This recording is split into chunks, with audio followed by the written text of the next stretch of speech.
Mask, couldn't get out. Right? Good morning, guys. How's everybody this morning besides Brad? So, does anybody remember talking about safe start in the 4 states? Okay, so what are anybody, any one of the 4 states? Shout them out. Minnesota. Okay? Very good. Scott. Well, you are a smart one. So rushing, frustration, fatigue, and complacency. Okay? And then integrity is August, is the flavor of the month for August, right? And beyond. So I'm going to skip by I am honest and do what I say and what I will do this morning. And I'm going to talk a little bit about I take responsibility for my actions and learn from my mistakes. So we got rushing, frustration, fatigue, complacency. And I take responsibility for my actions and learn from my mistakes. I'm going to read something. Okay, this is a WM public comment tracking system. If the public files a complaint, compliment, whatever it might be with WM, it comes across my screen. It looks like this.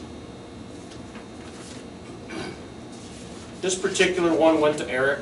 Why, I don't know why they're still sending them to him for this division, but so be it, and he forwarded it to me.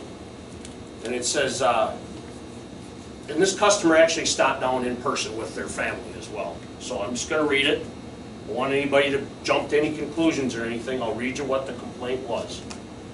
Mike, being the person that stopped here, calling stating that he was driving down Paul Bunyan Road, where it goes from 2 lanes down to 1 lane, and the driver of truck 412594 wouldn't let him in and honked his horn at him and almost ran him off the road. Now, what would that tell you guys initially happened? Well, he was trying to get in front of them. He was trying to cut in. Okay. And there was no room cut in between the vehicle ahead of me, and it was me, and me. And he was forcing himself in, and I had to move over to the other lane, and that's when I blew the horn, because there was no room to get in there. Okay, so why did you honk your horn, George? So he would realize that he was doing something wrong. Okay, thank you.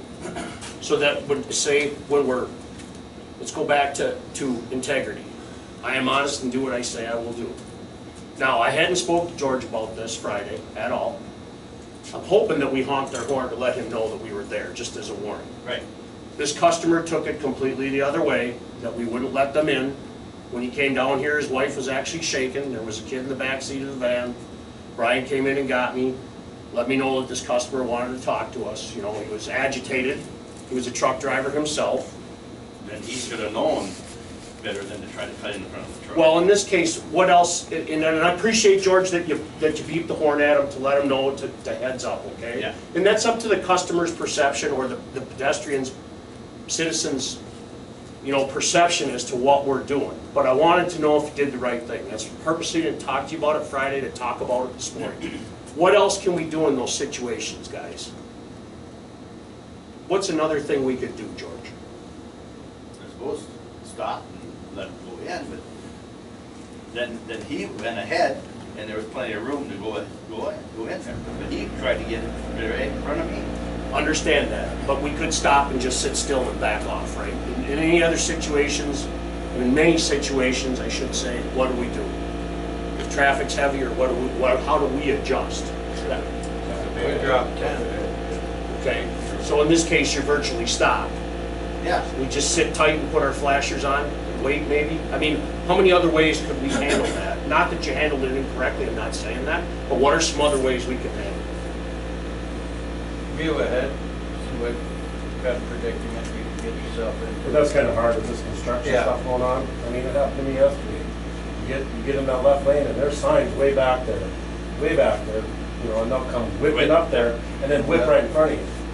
You know, I mean, so it's And I understand hard to predict that. And yeah, you know, you're going slow anyway, but they kick it down just to try to be number one up there so they can squeeze in there, you know, and they whip in whether there's room or not. I get it, and I have no doubt that these 4 states, the rushing, the frustration, the fatigue, and the complacency, apply to everybody around us as well as to us. Just asking us to all be aware and do everything that we can possibly do. I'm not saying that we didn't in this case. It was perception, I wasn't there, I don't know. You know, I had to handle the complaint, and I had to close the case in MAS, because it goes in there, it's recordable, you know, it's a recordable call. And I appreciate the customer coming down and explaining that, and doing that as well. Just want to make sure we're doing everything that we could possibly do, so. I don't believe in this case we were in the wrong. I'm sure George honked his horn to let him know that he was there.